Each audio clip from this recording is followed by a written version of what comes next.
Yeah, we're inside here now, in the Botanic Gardens, in the hot house. Only really yards away, I suppose, you're going to put it that way, from the boxing club and where we grew up in Glasnevin.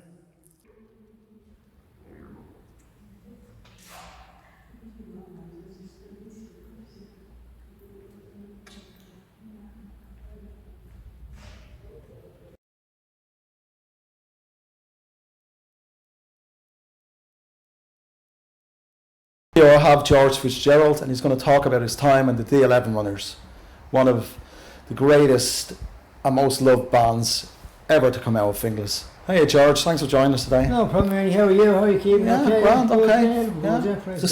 Yeah. Back in February now. That's it, we're in the bright days. Yeah, spring, huh? Spring is here. Yeah. And the music in the D11 Runners was quite fresh. You know, if singers were talking about this sunny weather coming in, and you always reminded me of good times and summer times.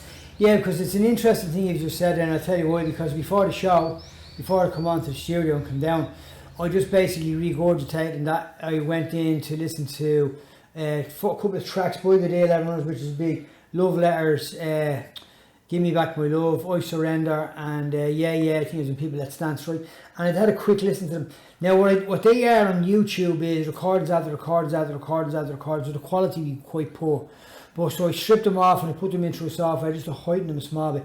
And what I did get a little bit of a surprise, and I'll tell you why, it's possibly my maturity, that I really sort of appreciated the music. That you were making at the time? Yeah. It was a real D11 Runner sound. And obviously, like, one of my sons came in and he's listening to it, he says, Ernie Joseph had a fantastic voice, my late brother Joseph. But overall, the whole sound, the imagery was absolutely, it was outstanding really when I look right now. Yeah, you were totally unique. Because a lot of the bands that came out of Finglas at the time were, some people said to us that their image were, like Clash drones, whatever the Clash were, or punk were wearing, or that type of style, or indie, or goth, or shoegaze. But you were totally different. You were just fresh, glamorous look, because you're two attractive women in the band, and you had 5 or 6 people. You had a brass thing. You looked like, to my mind, an Irish version of Dexy's Midnight Runners. To a point, yeah. We are more in the sense they were dungarees and blah blah blah. We were more flamboyant, with the caps and the hats and the scarves and the minis, and it was very flamboyant type of style wise, but not overly colourful, if you know what I mean. It was a blend of particular style that we used. Like, for example, when Terence Trent D'Arby had a hit in one of the videos, he was wearing I think it was a black cap, leather jacket. We got the black caps and the leather jackets. Yeah. Right. And did he influence your sound? There would have been Terence Trent D'Arby, but there would have been a bit of an influence. The main influences, again, we're looking at it as individuals, and then corporately, how it really was forming. Like, so as individuals, we all had different, influences. Joseph's influence vocally, not in the sense if he was a fan or he was involved or he admired, but vocally, one of the strongest influences would have been George Michael, vocally. George Michael, regardless of what you thought of his music, especially with Wham, if you listen to some Wham songs, I have to hold my hand up and say, he was some singer. Yeah. And I did like Wake Me Up Before You Go Go. Yeah. That was good. That was like a classic soul song. Yeah, it was just a strange lyric, wasn't Wake Me Before You Go Go. There wasn't a whole lot of thought behind it. But the point is, that's the whole... It was using the term go-go from... the Sticks Going to a Go-Go by Smokey Robinson. Yeah. Maybe he was referencing him there. Maybe so. But the thing is, that's pop music, and that's that type of style of music. And also one of Joseph's influence would have been Boy George, vocally as well. And then the whole Boy George thing, the whole Culture Club would have been we would have been influenced by them. But the central influence for us would have been UB40. That's where the whole idea came, in the National Boxing Stadium. One year we went to see UB40. When you were only kids? We were only young. I'd say we are probably... we went along finished boxing, so we'd have been probably 19, 20. Yeah. Around that age, right, I think. And to my mind, I could be wrong. I think UB40 played their first gig in Ireland in 79. I could be wrong. 79, I think so. So in 79, I was born in 64. Okay. So 79. Yeah, you were only young fella. how old would I have been? That'd have been probably 13, 14. No, that'd have been too young. We wouldn't have got in. Now maybe they played a first gig in Ireland somewhere, but the National Stadium gig. That was a great venue. Whatever year that was. Saw some great acts there. Yeah, same here. We played it actually. Did you? Yeah, we played it. Yeah. National Stadium. We played National Concert Hall. Played National Concert Hall, National Stadium. We played in front of 70,000 people in the biggest lag in the park in the history of the state, over in Phoenix Park. Did the usual things. The Rock Garden. It's Eddie Dordan today, I think, but it was called the Rock Garden then. I place remember called Charlie's, and then we done the Bag of Inns and all that type of thing. Oh, the Dublin scene. Yeah. You know, and I have to say, at the Dublin scene, because as you know, George, we bumped into each other over the years at gigs and all that, and you did have a distinct image, a distinct sound from all the other bands. A lot of times there were people who said that Dublin bands, there's a Dublin sound and they're all very samey. But when you hear someone like the Blades or U2, totally unique sounds, and then so did yourself. Yeah, but see, the thing with the U2 thing, the U2 thing took off so high, and it was a little bit ahead of us, right, in our generation, 2 or 3 years really. But yeah, they were still there. They took off so high that everybody started trying and capitalise on that and jump on that, and it all became guitar-oriented music. Ours wasn't guitar-oriented.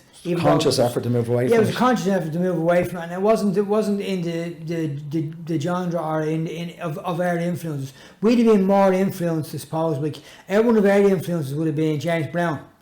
Right, Bob Marley, James Brown, the whole Motown thing that went on there, the Drifters, all that would have been also influencing us, right? Where for example, I might have listened to an odd song by Dylan, I might have listened to an odd track by Prince. Prince would have been an influence for Joseph. I'd have listened to a couple of tracks by Prince, but mainly for me, it was all basically Motown, soul, rhythm and blues, and then of course hip hop came along and all the rest of it, you know what I mean? And rap. Eventually, rap was happening in the 90s, believe it or not. And you just incorporated rap in. We could incorporate a small bit of rap in it at one particular point. I don't know how well that went.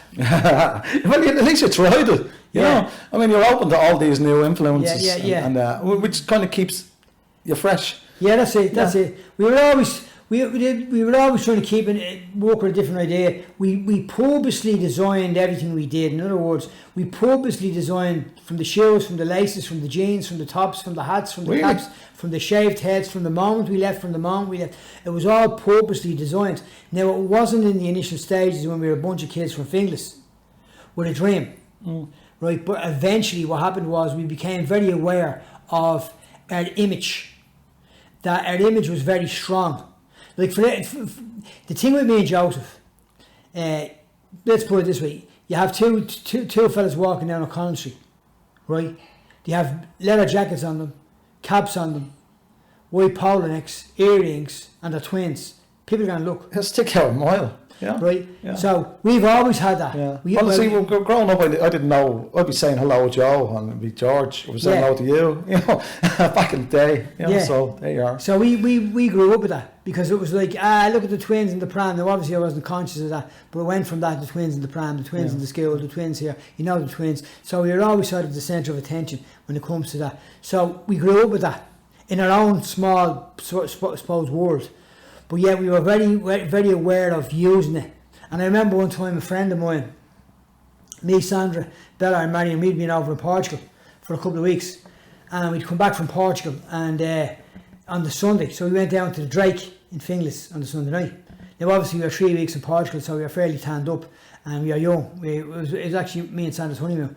And we'd come back after 3 weeks and then we went into the Drake.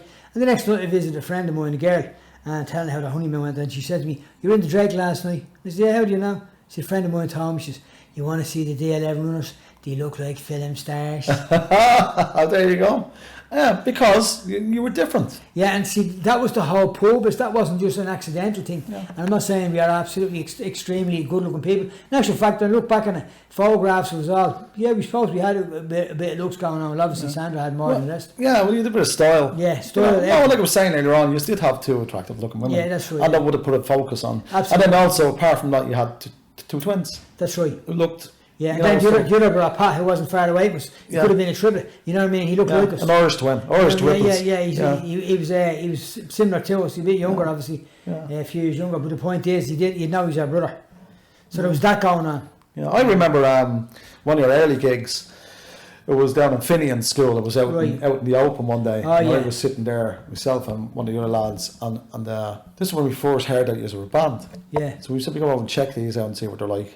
Yeah. You know, and to be honest, first like a little bit rough. Yeah. And I saw you about 6 months later, and I went, Jesus, how much they've come on in 6 months? How much they've come on in 6 months? Yeah. And I think I might have seen you in the Ivory Rooms. I'm not sure. Right. I might have seen you there. I know I've seen you a little while later. And I thought, it's just these have really, really come on. I know I saw you in Charlie's. Yeah. And I might have seen you down in the waterfront. Did you play down there? Yeah, we did. Yeah. Definitely seen you down there. Yeah. The thing is, funny you mentioned that, because I'll tell you why. The gig at the side of Finian School. We played at the side of Finian School. Was that your first gig? No, it wasn't our first gig. It was one of our first gigs, right? And there's a guy who was giving us advice, and he came to see us. He was giving us advice as individually trying to counsel us, right? Just as humans, right? But he came down to see us as a band.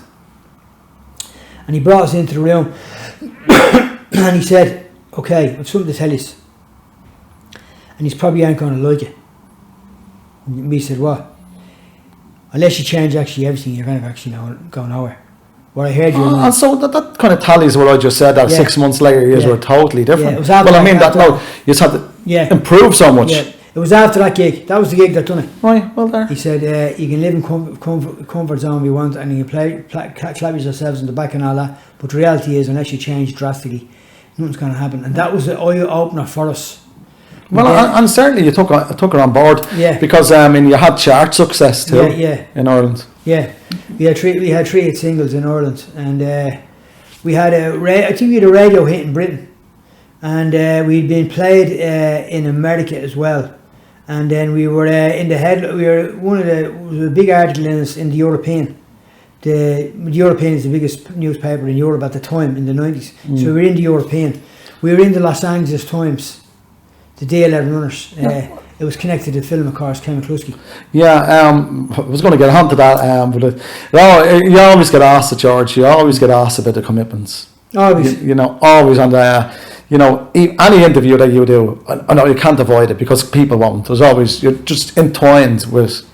Absolutely, and here's the other part of that, is that every single thing that has been written about me concerning me books. Yeah. Right? And there's been a lot written. 7 books now? Yeah, but the ones particularly recently, the last two, The Secret Life of Ashley Brown and The Promise Maker. Everything that's practically written about those books always comes in with the D11 Runners rumoured to have been the inspiration to the commitments. Right? Now, some people will say, well, it's a door opener for you. But the point is, when it comes to the books, I'd rather just focus on the books. I'd say if me and Roddy Doyle were sitting here together, and if me and Roddy Doyle were asked a question, what does not want to be asked? And we'd both say the same thing. Don't ask us about the D11 Runners being the inspiration to the commitments. Yeah. Does he actually ever say he was? He just were? No, he never said he was. He never said he was, and nobody ever going to know that. And I did hear a rumour, and it's a rumour. Yeah. Not necessarily saying. Can never be verified. No, I heard a rumour that he once was asked a question. What's the question you've been most asked? He said, "Did I write the book on the commitments on the D11 Runners?" And that could be a rumour. That could be as much a rumour as the rest of it. Because when that book was a hit, he was only 26 years of age. He was a teacher at the time in Kilbarrack when the book came out, and that enabled him to move away from teaching and concentrate full time on writing. But I'd imagine a chap that age would have been gone around the Dublin music scene, and they would have saw you stuck out, George, so differently than anybody else. His wife actually met Joseph one time. Right, okay. Going back to 1983. Well, she was heavily involved in the arts, and I think she was involved in Finglas running the courses down in where the Rivermount is around the corner there. Yeah, I think that's how she knew Joseph. I think Joseph done an interview before he died. Okay. And he actually said that one day she said to Joseph, my husband went to see us last night, he thought he was brilliant. Well, that's what Roddy died. Well, there you go. Right, so then he comes out with a book with Same type of lineup, the same, not the same type of music. But at the end of the day, the best of luck to them, it doesn't matter. I know actually it was a great film. It was a fantastic film. And you're in the film because you're you play a cameo role in the film, and your bass player, your guitarist Ken. Yeah, he's in it. He's in it as the bass player who gets electrocuted. Yeah, yeah. It was an extremely, I suppose, of all times of life. And our youth as well that accompanied it. It was probably what you could only describe as, unless you experienced it, I suppose, an absolutely electric time. Because for living? For us, because it was also the 90s, right? And in the 90s what happened was, at a particular age, the country just seemed to have woke up from a depression. Well, it was a Celtic Tiger, really. The Celtic Tiger got boom started, right? And it was a soccer, more or less. It was a soccer year, right? The World Cup, and it was a sunny year, right? 1990, and we had our first hit single, I think it was, and then we had our second hit single. The film The Commitments come out. We are hugely connected to all that. And the crest of a wave. The whole, I suppose, potential was just absolutely massive at the time. We looked like we were on the verge of absolutely breaking it, and I don't think, unless we actually experienced it again or had video footage of the reality of what was gone, I don't think people could realise how close we were to the reality of breaking through and breaking out, And it was a lot harder then to get your music heard. Back then, but the thing about back then, if you got your music heard and you charted, you'd make a living. But nowadays, there's as you know from Fingers Maypole Radio, and particularly the Paul Bubble Show, which this interview has gone out on, that he's getting an awful lot of artists sending in, their work, their songs, and the tracks to be played, and the quality is amazing. They're fantastic. And this is 2022, and the quality is amazing, but they're not making no money out of it. It's a fantastic. Do you know something? The quality is incredible. Yeah. The quality, not only is the quality incredible here, but if you actually look at there's a site there on Facebook or something, and it's about buskers in Scotland, and every single one that comes on is basically a potential superstar. Yeah. The standard is just absolutely huge. And I was watching something there recently, I think one of them shows at night, and it was about 11 o'clock at night, and they were showing Irish bands, new up and coming Irish bands. I forget the name of the show. And I was very taken back by the fact of the quality is brilliant. And I do believe that the time will come where we will have a really strong, I suppose, influence in the area of hip hop and rap, right, coming from basically a Nigerian Dublin base. Music scene that will there is. I remember one time going to an event called Gumbo, right, and it was in Moore Street, right, and I think it was where the bingo hall was. Right. It was less than 10 years ago. Right. I went in and it was kind of like a speakeasy, I suppose. I don't think it was illegal. Right. But we went in and bottles of beer being sold, but there were a couple of artists playing. Right. And I said they're marrying these different styles together. And I thought, something's actually going on here. And I said, imagine that with, an Irish influence on top of it. Yeah. And then you in a way, you're kind of thinking of that band Keela, but they were different. Yeah. But I mean, there is, back to the D11s, there is an awful lot of interest in D11s now where you're making a documentary too. Yeah, I'm working on ideas, and see what I'm thinking of doing is I've written a few books, and I got on well last year, the year before last, right? I ran into a couple of problems, and we're doing what we can with them at the moment. But basically what I did was I just took a year out, in the sense I just recuperate, get back into a bit of training, start doing a bit of training, and things have started leveled out for me, and so I'm maintaining that okay, and it's nicely at the moment anyway. So, but I went back writing, then I wrote a book. It's called The Secret Life of Ashley Brown. It's basically about a beautiful blonde-headed Dublin girl and her romantic notions of meeting Mr. Right. She lives in this picture-perfect world. She meets Mr. Right, but she finds that he's actually connected to a Dublin gangland family. Okay, all right. She gets a terrible fright. So what happens to her is she panics and she gets the dream job she wants. She's an editor in London. So she flees. Doesn't tell him. Gone. Right? But she misses him, and she has a couple of romantic interests while she's in London. But he turns back up in the scene. So what happens there is between the financial blessing that they have with the jobs they have in London in the 90s, They go to a party leads to coke, and coke leads to heroin. They end up on the streets. Then they end up falling into the hands of Mr. Evil Pickle. And would you imagine that your book there could be soundtracked by the D11s coming No, through? not really, because it wouldn't be the type of book for that. Not for that, but I have another idea, and where I'm going with that is that I'll run by it very quickly.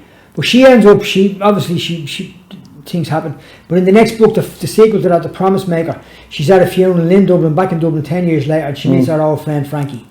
Frankie tells his story, and his story is basically in a pub after the funeral in the Addison Lodge is no longer there. Right? About born in New York, 1930, grown up in the inner city Dublin, comes to Dublin 1935 as a child. Right, and the characters he meets, the Irish Times, the Irish Independent, blah blah blah, or not the Fingal Independent, said one of the characters, particularly Daisy May, is very similar to a Dublin version of Fagin, right? And you have all these host of characters in it. But the next book is Little Miss Madzer, so it follows that. But anyway, cut a long story short, while I'm doing that, I come up with an idea. And the idea was my first book that I wrote, 2004, which is about the D11 Runners. That sold really well, didn't it? Yeah, it's doing okay, yeah. Somebody there likes me too. So I was thinking of doing is bringing it out to a different generation, but I'm going to bring it out as e-books in shorter stories. In other words, your chapters, are you kind of thinking each chapter would be like a separate podcast? No. What we're doing there is that's like more like an audio book. That'll be audio. So what we'll do is we'll do an audio book. We'll do an audio book of it, and then we'll do an e-book. So it'll be free for anyone to listen to and free for anyone to download. Good. Right now, it'll probably end up the one book. I'm adding stories to it and re-editing and rewriting, and I'm looking at how I wrote it, and some of it is just very weak. I could really write it better. So basically, it'll probably end up being about four books in the series, and the last story, obviously, or the ending of it will probably be, well, near the end, will be about the D11 Runners. Brilliant. Okay, George, thanks very much. No problem. Thank you. Thank you.